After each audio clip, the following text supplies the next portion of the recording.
Hi, this is Bishop Tom Dowd with another video of Catholic teaching in 10 minutes or less. And in this video, I'd like to continue a theme that I've been working on. It's the theme of God, learning about God, the most fundamental concept of all, if we are going to understand Catholic teaching. And this series, I'm calling it All About God, the word all in quotation marks because we can't know everything about God in 10 minutes, that's for sure, not even a whole series of 10-minute videos. But the idea is these videos have God as their primary, subject of study. In this video, I'd like to tackle a question that I've also put in quotation marks. Who created God? Now, the reason I put this there is because this is actually a question I get quite a lot, especially when I visit kids in elementary school.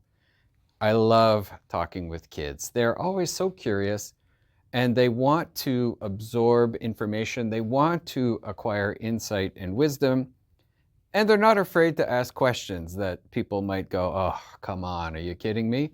But they don't mind because the questions surge from their heart.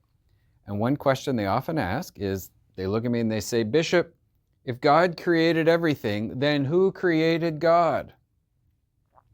Well, the short answer is nobody created God. That's why I've put the question in quotation marks. I don't want people to panic out there and think that I, as a bishop, actually think somebody at some point created God. No, that's not the idea. I'm just trying to illustrate a point that probably if kids are thinking it, there may be some grown-ups wondering about it too. What is the answer and how do we answer this question? Well, the short answer, to talk with the kids and perhaps those not so young, is that God always was. So nobody created God because God has always been. God always was. There's no starting point for God and then God exists afterwards. There has been an eternal existence of God. And you can tell when the kids hear that, they go, huh, little minds are being blown, I guess. But it's kind of cute to see. It's a really interesting concept, the idea that existence doesn't have to have a starting point, that for God, there is no starting point. But why is that? It's one thing to say it, but what is the fundamental idea behind that?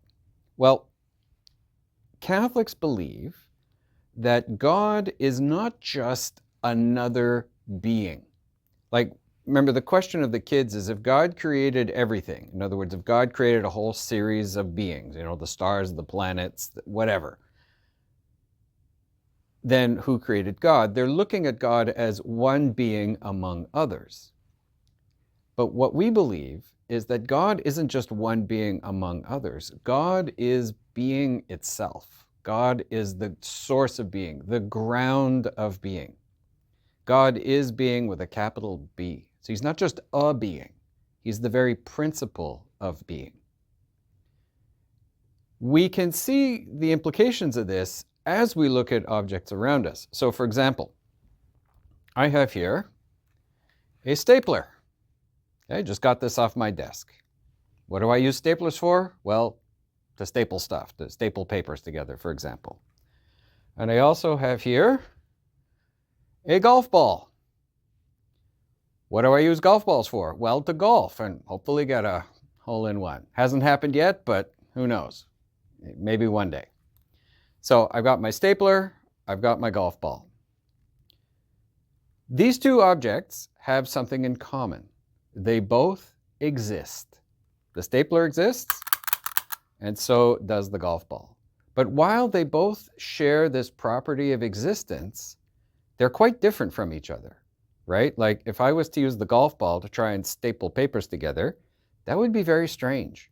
If I were to take the stapler and put it on a tee and whack at it with a driver, well, I'd certainly wreck the stapler and probably wreck my golf club as well. And certainly the people I'm golfing with would look at me very funny. They both exist, but they have different essence. This has the essence of stapler. This has the essence of golf ball.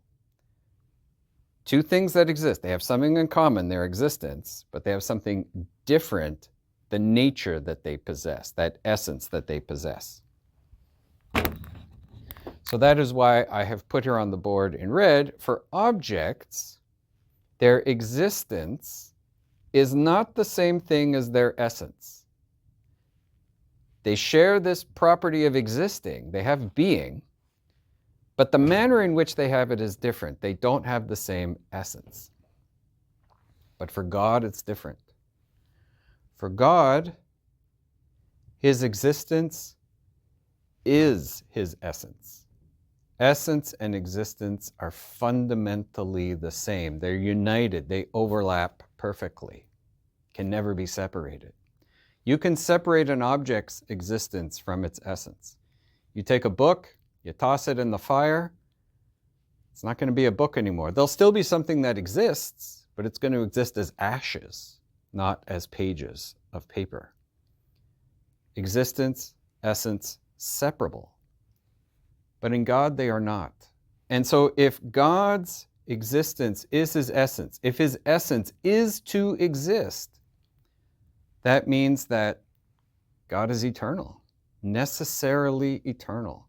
There can't be a point where those two things were ever separated, because one is the other. His existence is his essence, and vice versa. And so that means no one created God. God always was. God's existence and his essence are one. And so God necessarily exists. We call God a necessary being.